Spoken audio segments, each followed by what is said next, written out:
Hello दोस्तों, आप लोग कैसे हैं। तो दोस्तों आज हम लोग बात करेंगे सीटेट एसएसटी पेपर 2 का।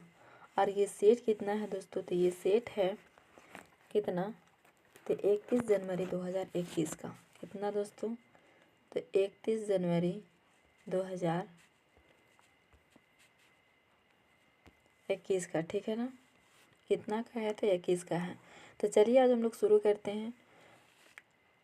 शुरू करने से पहले चैनल को सब्सक्राइब कर लीजिएगा, ऐसा वीडियो हमेशा मिलते रहेगा। तो चलिए शुरू करते हैं।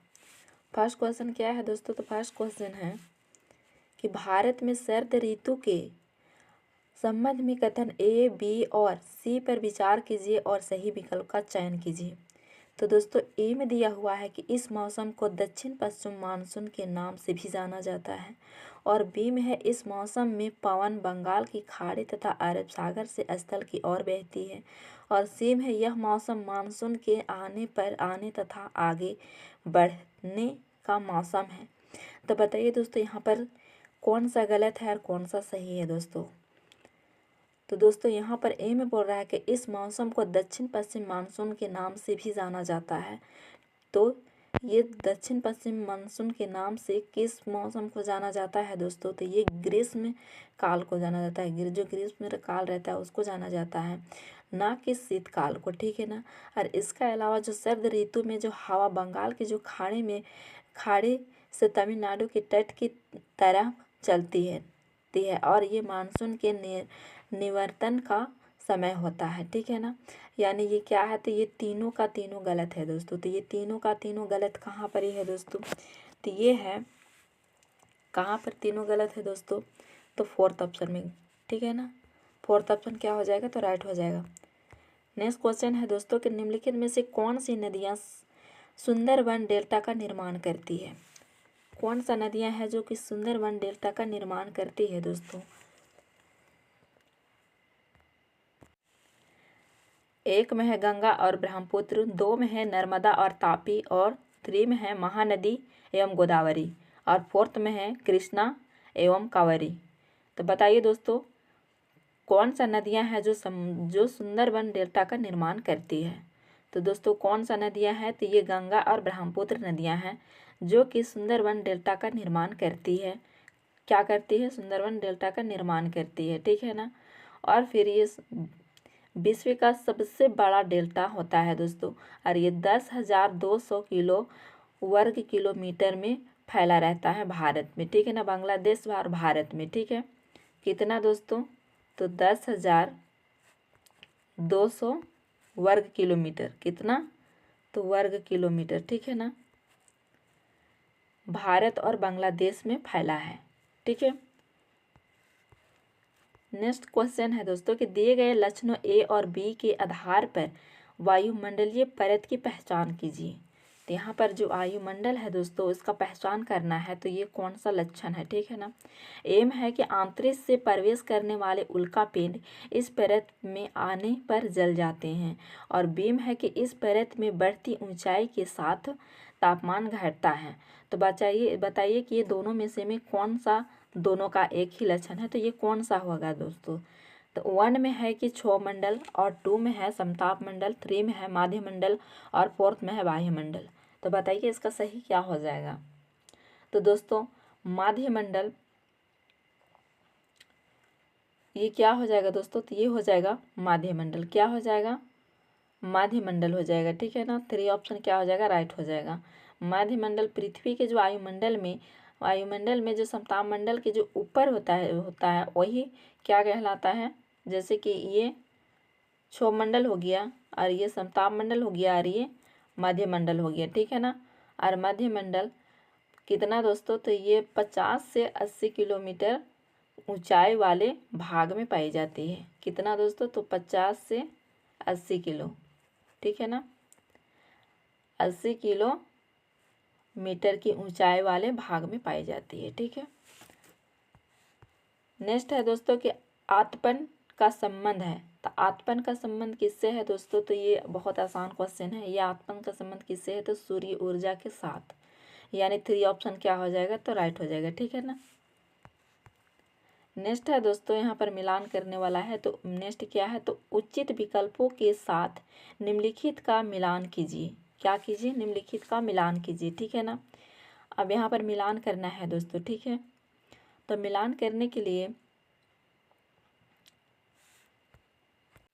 तो शंकुधारी वन, ये शंकुधारी वन होता है दोस्तों, ये नर्म कष्ट वाले सदाबहार वृक्ष होता है। और वो कहाँ है, तो ये 3 ऑप्शन में है, ठीक है ना।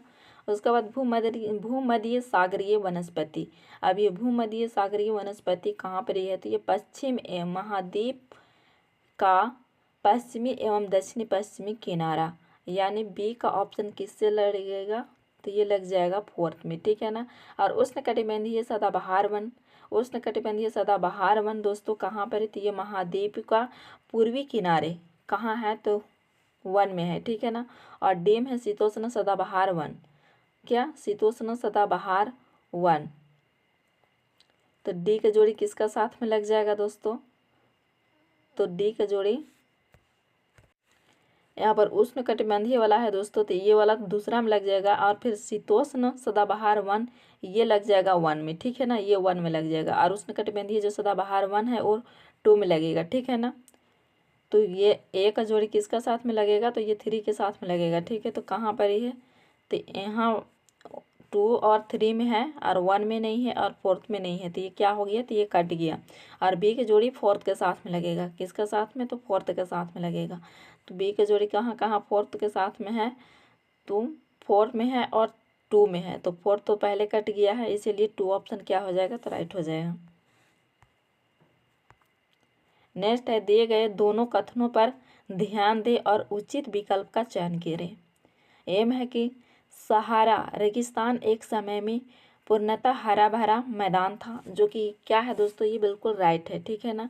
और फिर सहारा की गुफाओं से प्राप्त चित्र नदियाँ मगर हाथी शेर पशु तथा बकरियां दर्शाते हैं, मतलब ये चीज़ भी मिले हैं दोस्तों, यानी दोनों ही क्या है, तो सही है दोस्तों, क्या है, दोनों तो सही है, ठीक है ना। तो दोनों सही है, यानी 3 ऑप्शन क्या हो जाएगा, तो राइट हो जाएगा दोस्तों, क्या हो जाएगा, तो राइट हो जाएगा। मतलब सहारा रेगिस्तान एक समय में पूर्णतः क्या था, तो हरा भरा मैदान था। और साथ ही यह कि गुफाओं में प्राप्त चित्र जो नदियाँ मगर शेर पशु ये सारे चीज़ मिले हैं दोस्तों, ठीक है ना। नेक्स्ट है कि डॉल्फिन के बारे में दिए गए ए, बी और सी कथनों पर विचार कीजिए और सही विकल्प का चयन कीजिए। एम है कि गंगा और ब्रह्मपुत्र नदी के अलवण जल में डॉल्फिन पाई जाती है, कहाँ पर है, तो अलवण जल में डॉल्फिन पाई जाती है, ठीक है ना। उसका बाद है जो कि ये क्या है दोस्तों, तो ये बिल्कुल सही है। और बीम है कि डॉल्फिन अभयारण्य बिहार राज्य में स्थित है, ये भी क्या है, तो सही है। और सेम है कि डॉल्फिन की उपस्थिति से जल की शुद्धता का पता चलता है, ये भी क्या है दोस्तों, तो ये भी सही है, ठीक है ना। तो तीनों सही है, तो तीनों कहाँ पर ही सही है दोस्तों, तो 1 में देखिए ए बी सी तीनों सही है, ठीक है ना, क्या है, तीनों सही है। नेक्स्ट है कि बायोगैस अनिवार्य रूप से निम्न में से किन का मिश्रण है दोस्तों, किन का ये मिश्रण है, तो दोस्तों ये किन का मिश्रण है, तो मीथेन और कार्बन डाइऑक्साइड, और दूसरा है मीथेन और नाइट्रोजन, और तीसरा है मीथेन और हाइड्रोजन, और चौथा है मीथेन और हीलियम। तो बताइए दोस्तों ये क्या हो जाएगा इसका आंसर, तो इसका आंसर हो जाएगा मीथेन और कार्बन डाइऑक्साइड, क्या हो जाएगा, मीथेन और कार्बन डाइऑक्साइड हो जाएगा। नेक्स्ट क्वेश्चन है कि संसाधन के बारे में कथन ए और बी पर विचार करें और सही उत्तर का चयन करें। एम है सभी संसाधनों का आर्थिक मूल्य होता है, क्या होता है, सभी संसाधनों का आर्थिक मूल्य होता है। और बीम है कि समय और प्रौद्योगिकी को महत्वपूर्ण कारक है जो पदार्थों को संसाधन में परिवर्तित कर सकते हैं।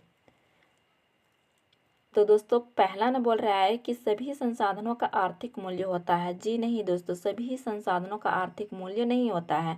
ए क्या हो जाएगा, तो गलत हो जाएगा। तो ए कहाँ पर ही गलत है, तो देखिए ए 1 में ए गलत है, यानी यही क्या हो जाएगा, राइट हो जाएगा। यहाँ पर बाकी सब में ए सही बोला है, ठीक है ना, इसीलिए गलत हो जाएगा। नेक्स्ट क्वेश्चन है दोस्तों कि निम्न में से ऊर्जा के परंपरागत स्रोत के समूह की पहचान कीजिए। जो परंपरागत स्रोत है उसे उस समूह का पहचान कीजिए दोस्तों।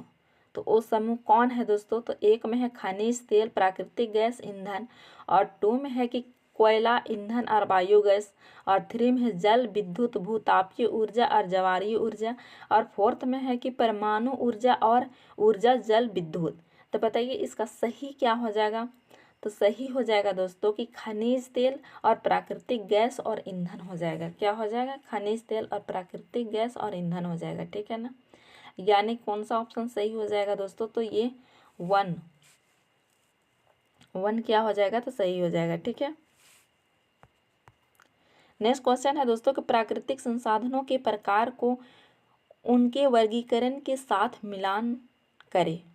वर्गीकरण के साथ मिलान करें। तो ये हो गया वर्गीकरण का आधार, और ये हो गया संसाधन के प्रकार, ठीक है ना। तो विकास व प्रयोग का स्तर क्या है दोस्तों? विकास व प्रयोग का स्तर है, ठीक है ना। फिर बी में है कि उद्गम, और सी में है वितरण, और डी में है भंडार। तो इसको कहाँ कहाँ से मिलान होगा, कहाँ कहाँ से मिलाना होगा? तो देखिए दोस्तों, एक जो है एक वास्तविक और संभव, क्या है? वास्तविक और संभव। ये कहाँ से मिलान होगा दोस्तों? तो ये मिलान होगा एक का एक से ही, ठीक है ना। और उद्गम कहाँ से मिलान होगा? तो ये भी हो जाएगा 2 से, जैव और अजैव, ठीक है ना। और वितरण दोस्तों, वितरण कहाँ से होगा? तो सर्वव्यापक और स्थानिक, ठीक है ना। और फिर भंडारण का क्या हो जाएगा? तो भंडार का हो जाएगा नवीकरणीय और अनवीकरणीय। क्या? नवीकरणीय और अनवीकरणीय दोस्तों, क्या हो जाएगा? अनवीकरणीय हो जाएगा, ठीक है ना। ठीक है, तो इसका सही क्या हो जाएगा? तो एक में है, बी में 2, और सी में 3, और डी में 3, डी में 4th, यानी ए ऑप्शन क्या होगा? राइट होगा।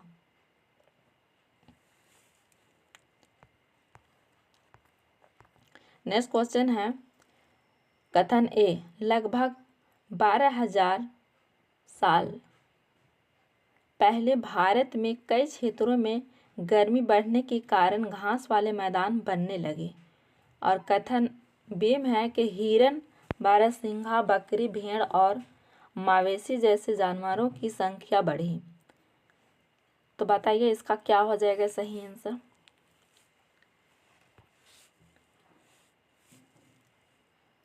तो दोस्तों ये दोनों सही हो जाएगा। क्या होगा? दोनों सही है, मतलब ए एवं बी दोनों सही है, और ए का कारण बी है। क्या है? ए का कारण बी है, यानी 3 ऑप्शन क्या हो जाएगा? राइट हो जाएगा, ठीक है ना।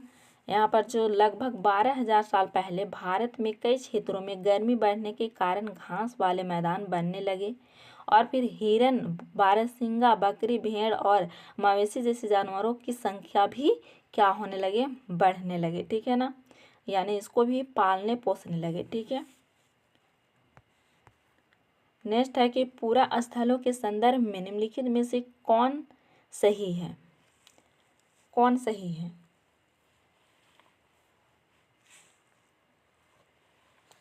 तो दोस्तों एम है कि वह स्थान जहां वस्तुओं के अवशेष मिलते हैं, और बीम है ये केवल जमीन के ऊपर ही पाए जाते हैं, और सीम है ये केवल जमीन के अंदर ही पाए जाते हैं, और डीम है ये समुद्र और नदी के तल में कभी नहीं पाए जाते। तो बताइए दोस्तों इसका क्या हो जाएगा? कौन सा गलत है और कौन सा सही है? तो दोस्तों यहाँ पर ही बोला जा रहा है कि वह स्थान जहाँ वस्तुओं के अवशेष मिलते हैं, यानी ए सही है। क्या है? ए क्या है दोस्तों? तो ए सही है, और ये केवल जमीन के ऊपर ही पाए जाते हैं। क्या बोल रहे हैं कि ये जमीन के ऊपर ही पाए जाते हैं दोस्तों, जो कि ये गलत है। और ये केवल जमीन के अंदर ही पाया जाता है, ये भी गलत है। ये समुद्र और नदी के तल में कभी नहीं पाए जाते। क्या बोल रहे हैं? कभी नहीं पाए जाते, जो कि यहाँ पर भी पाए जाते हैं, ठीक है ना। जैसे पूरा स्थल उस स्थान को कहते हैं दोस्तों जहाँ पर औजार और बर्तन और इमारतों जैसी वस्तुओं के अवशेष मिलते हैं। अवशेष मिलते हैं। ऐसी वस्तुओं का निर्माण लोगों ने अपने काम के लिए किया था। क्या किया था? अपने कामों के लिए किया था दोस्तों, और बाद में वे उन्हें वही छोड़ गए। और ये ज़मीन के ऊपर, अंदर, और कभी कभी मतलब समुद्र के नदी के तल पर भी पाए जाते हैं। ठीक है ना। और इसमें जो केवल ज़मीन के ऊपर ही बोले हैं तो गलत हो गया, और यहाँ पर ज़मीन के नीचे बोले हैं सिर्फ अंदर, वो भी गलत हो गया। और यहाँ पर बोले हैं कि कभी नहीं मिलते हैं, इसलिए ये गलत हो गया। ठीक है ना। ए भर सही है, तो ए कहाँ है दोस्तों? तो केवल ए है 1 में। ठीक है ना। नेक्स्ट है कि हड़प्पा सभ्यता के लोग बनाते थे। अब हड़प्पा सभ्यता के लोग क्या क्या बनाते थे दोस्तों? तो दोस्तों हड़प्पा सभ्यता के जो लोग थे वो सिंधु घाटी सभ्यता विश्व की प्राचीन नदी घाटी सभ्यताओं में से एक था। क्या था? एक था, और प्रमुख सभ्यता था है, और जो मुख्य रूप से क्या था दोस्तों? ये दक्षिण एशिया के उत्तर पश्चिम क्षेत्रों में, जो आज तक उत्तर पूर्व और अफगानिस्तान, क्या दोस्तों? अफगानिस्तान और पाकिस्तान और उत्तर भारत में उत्तर पश्चिम फैली है। ठीक है ना। उत्तर पश्चिम में फैली हुई है। कहाँ फैली हुई है? तो उत्तर पश्चिम में फैली हुई है दोस्तों। तो बताइए इसमें क्या क्या होता है? तो इसमें ये पत्थर के मुहारे, क्या होता है? पत्थर के मुहरे, जो कि ये बिल्कुल राइट है दोस्तों। क्या है? ये राइट है। ठीक है ना। और पीले रंग से डिजाइन किए गए पात्र, क्या है? ये पीले रंग से डिजाइन किए गए पात्र, जो कि ये क्या है दोस्तों? ये गलत है। ठीक है ना। और फिर लोहे से बनी तकलियाँ, जो कि ये भी गलत है। लोहा का कहीं भी जिक्र नहीं है दोस्तों। लोहा का उपयोग करने लोग नहीं जानते थे। जैसे हल का भी फाल चलाते थे तो वहाँ पर नहीं रहता था लोहा। ठीक है ना। वहाँ पर लकड़ी का ही हल रहता था। जैसे सोने से बने बर्तन ये था। ठीक है ना। तो कौन सा हो जाएगा दोस्तों? तो ये हो जाएगा ए और डी। कहाँ पर ही है? तो 2 ऑप्शन में। ठीक है ना। तो 2 ऑप्शन क्या हो जाएगा? तो राइट हो जाएगा। नेक्स्ट है कि एक महापाषाण कब्र में 2 कंकालों के अवशेष थे। क्या थे? 2 कंकालों के अवशेष थे दोस्तों। और इन दोनों में से महिला के कंकाल का अनुमान लगाने हेतु देखना होगा। मतलब महिलाओं का कंकाल को कैसे पहचाना जाएगा दोस्तों? तो एम है हड्डियों की संरचना से, जो कि ये बिल्कुल राइट है। हड्डियों की संरचना से उसको पहचाना जा सकता है। ठीक है ना। और बी है कि कंकालों के साथ मिले आभूषण से। देखिए दोस्तों, मिले आभूषण से नहीं पहचान सकते हैं, क्योंकि पुरुष लोग भी पहनते हैं और पहनते थे, इसी वजह से आभूषण से नहीं पहचान पाएंगे। और फिर सेम है कंकालों के आकार से। क्या? सेम है कंकालों के आकार से, जो कि इससे भी पहचान सकते हैं। ठीक है ना। उसके बाद डीम है कंकालों के साथ मिले खाना पकाने के बर्तन से। तो दोस्तों ज़रूरी नहीं है कि अगर वहाँ पर महिला है तो महिला ही में बर्तन लगाया गया हो, वहाँ पर पुरुष में भी तो लगाया गया होगा ना, इसीलिए इससे भी नहीं पहचाना जा सकता है। उससे सिर्फ हड्डियों और कंकालों से पहचाना जा सकता है। तो ए और सी जहाँ पर भी होगा वही ऑप्शन राइट हो जाएगा। ठीक है ना। तो दोस्तों कहाँ है? तो देख सकते हैं 3 ऑप्शन में है। ठीक है ना। क्या है? 3 ऑप्शन में है।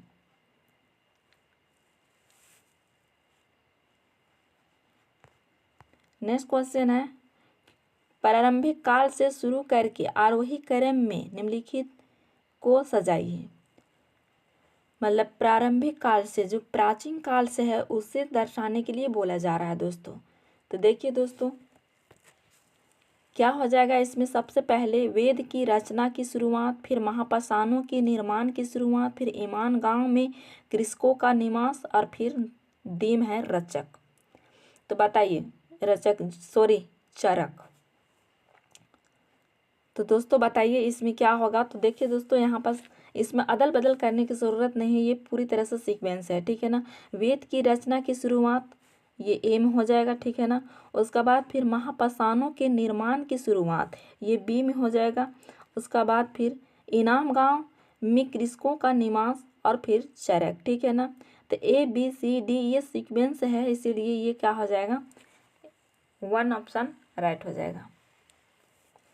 मतलब वेदों की रचना 1500 ईस्वी पूर्व में हुआ था। 1500 ईसा पूर्व में हुआ था। ठीक है ना। कितना?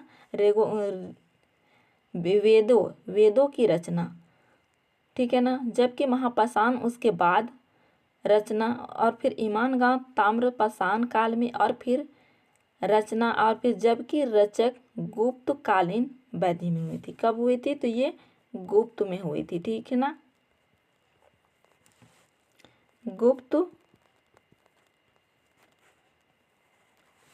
कालीन में हुई थी, ठीक है, यानी सबसे लास्ट में। नेक्स्ट है कि हाल के काल से शुरू करके आरोही क्रम उल्टा में निम्नलिखित को सजाइए। अब ये उल्टा में सजाने के लिए बोल रहे हैं दोस्तों।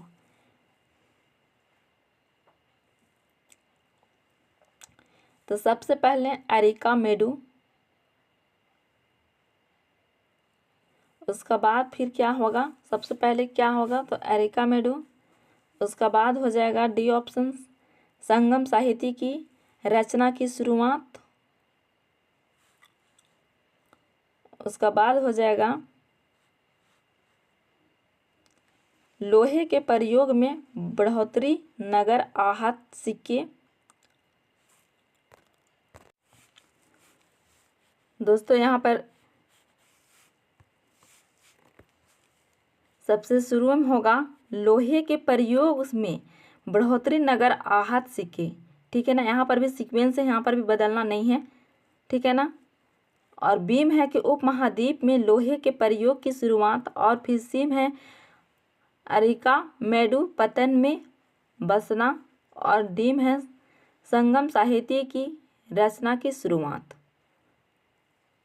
तो इसका ऑप्शन बी सही हो जाएगा, ठीक है ना।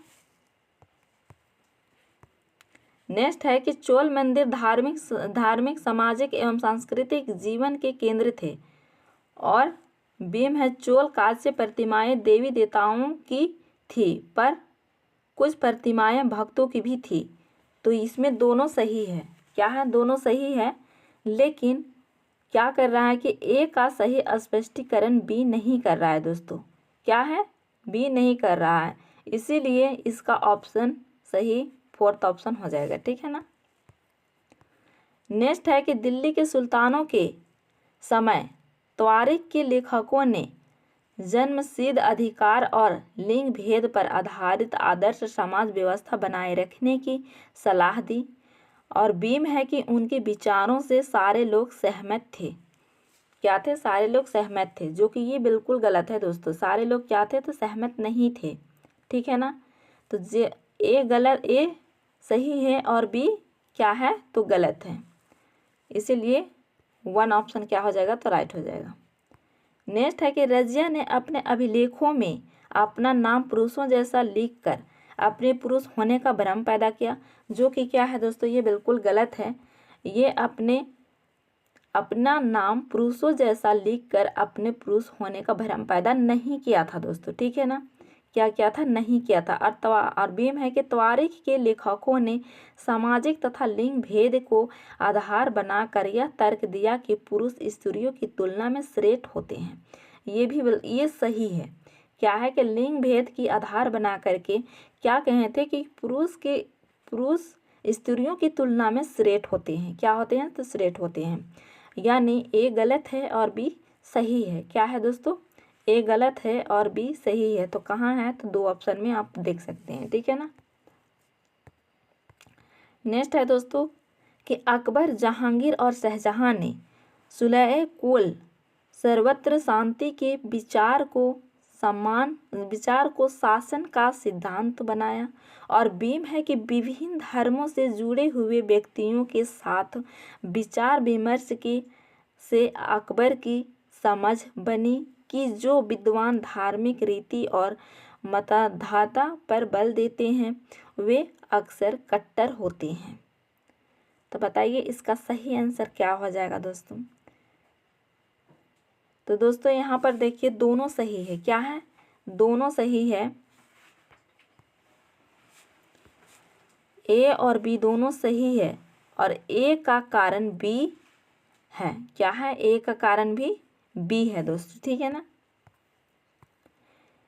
नेक्स्ट है कि दिल्ली के सुल्तानों और मुगलों के काल में श्रेणीबद्ध समाज ज़्यादा सरल हो गया, जो कि क्या है दोस्तों? ये ज़्यादा सरल हो गया बोल रहा है ना।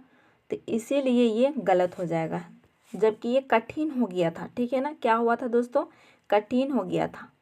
और यहाँ पर बोल रहा है कि सरल हो गया था, इसलिए क्या हो जाएगा, तो गलत हो जाएगा। और बीम है कि जनजातीय समाज कई असमान वर्गों में विभाजित नहीं थी। क्या थी, वर्गों में विभाजित नहीं थी, ये बिल्कुल राइट है। ठीक है ना, ए गलत है किंतु बी सही है। कहाँ है, तो 2 ऑप्शन में। ठीक है ना। नेक्स्ट है कि बहादुर शाह जफर ने मुखियाओं और शासकों को चिट्ठी लिखकर अंग्रेजों से लड़ने के लिए भारतीय राज्यों का एक संघ बनाने का आह्वान किया, जो कि ये बिल्कुल गलत है। किया, लेकिन वो बाद में किया, पहले नहीं किया था। ठीक है ना। और बी में है कि बहादुर शाह जफर के 1857 के बगावत को अपना समर्थन देने के फैसले ने स्थिति रातों रात पीड़ित बगावतियों के पक्ष में बदल दी, जो कि ये बिल्कुल सही है। ठीक है ना। तो ए गलत है और बी क्या है, तो सही है दोस्तों।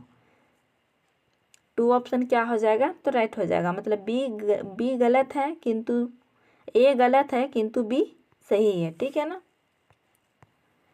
नेक्स्ट है दोस्तों कि उपनिवेशिक काल के दौरान महिलाएं जाति एवं सुधार के संदर्भ में निम्नलिखित में से कौन सा विकल्प गलत है दोस्तों।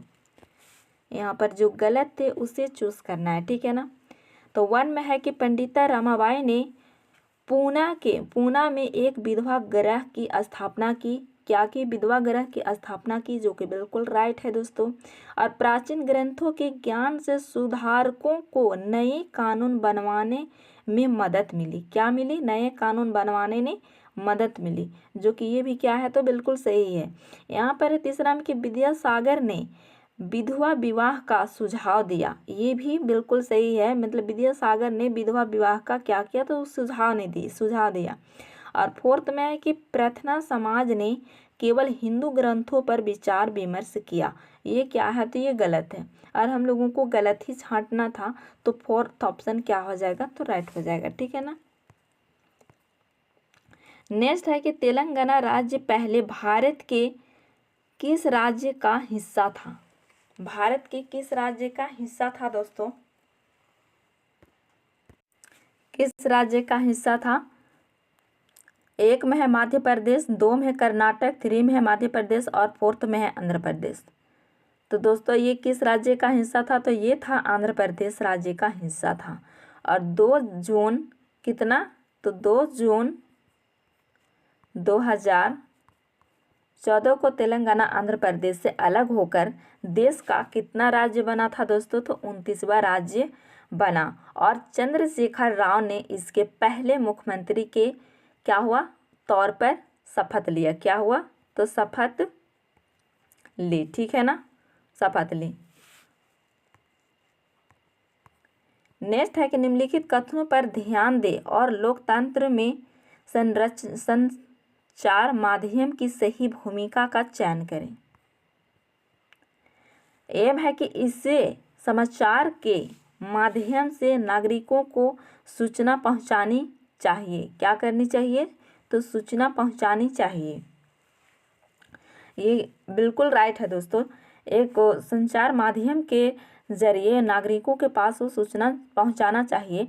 और बीम है कि इससे विज्ञापक के दृष्टिकोण को समाचार कार्यक्रमों के माध्यम से देनी चाहिए। ये ऐसा नहीं करना चाहिए। ठीक है ना।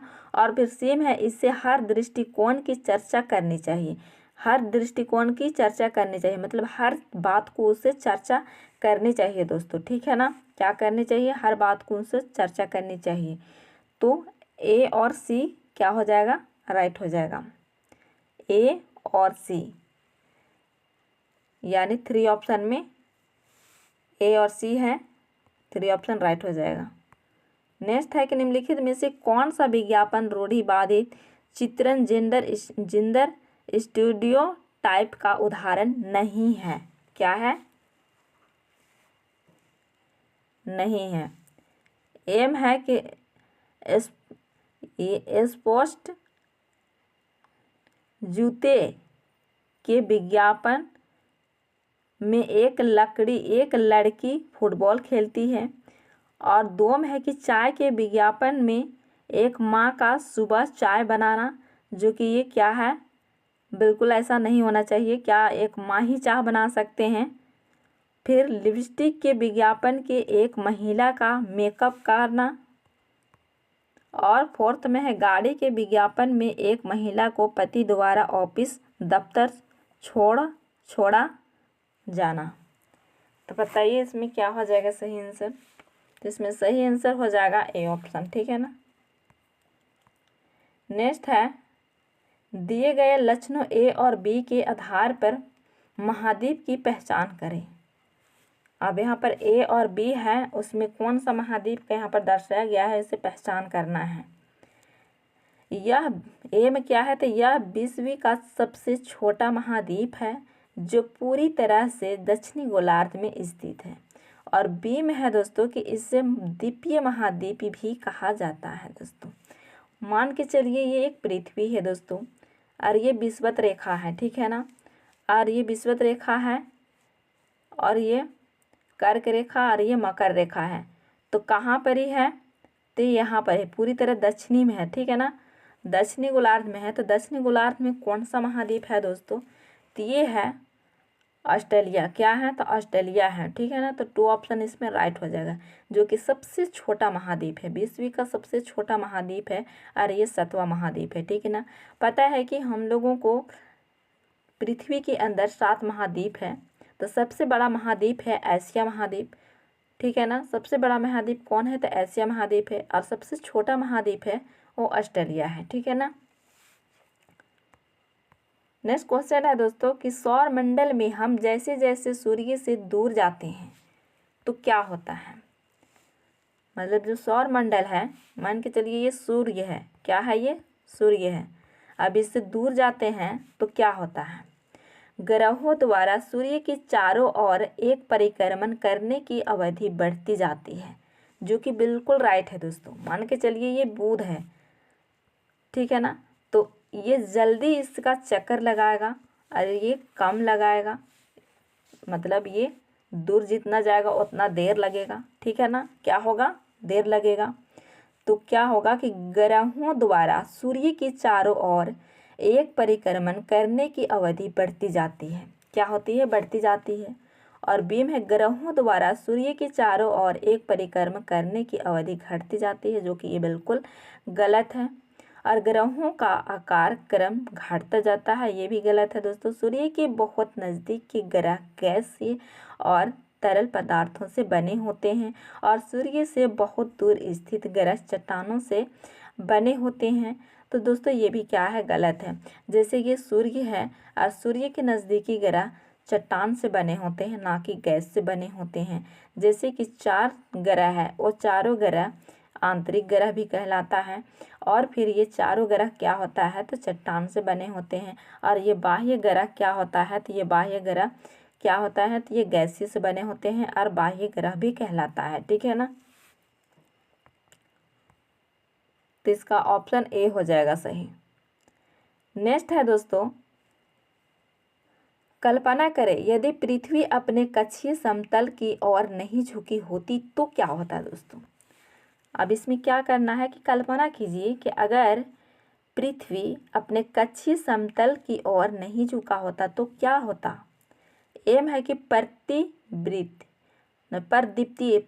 वृत्त और देशांतर रेखाएं एक दूसरे से मिल जाते, जो कि ये क्या है, राइट है दोस्तों। एक दूसरे से क्या होते, तो मिल जाते। और परदीप्तीय वृत्त और अक्षांशीय रेखाएं एक दूसरे से मिल जाते, तो जी नहीं दोस्तों। और फिर से है किसी क्षेत्र विशेष में कोई मौसमी परिवर्तन नहीं होता दोस्तों, ये भी क्या है, राइट है। क्या होता है, मौसमी परिवर्तन नहीं होता, ठीक है ना। और फिर डी में है किसी क्षेत्र विशेष में ज़्यादा मौसमी परिवर्तन होता है। क्या होता है, मौसमी परिवर्तन होता है, तो ये भी गलत है। मतलब ए और सी सही है दोस्तों। तो ए और सी कहाँ है, तो ए और सी 1 में है, ठीक है ना। क्या है, तो 1 में है, ठीक है। तो दोस्तों आज का वीडियो में इतना ही। अगर वीडियो अच्छा लगा हो तो लाइक शेयर और कमेंट करके ज़रूर बताइएगा। और जो चैनल को सब्सक्राइब नहीं किए हैं प्लीज़ आप लोग चैनल को सब्सक्राइब कर लीजिएगा। फिर मिलते हैं नेक्स्ट वीडियो में, तब तक के लिए टेक केयर एंड बाय।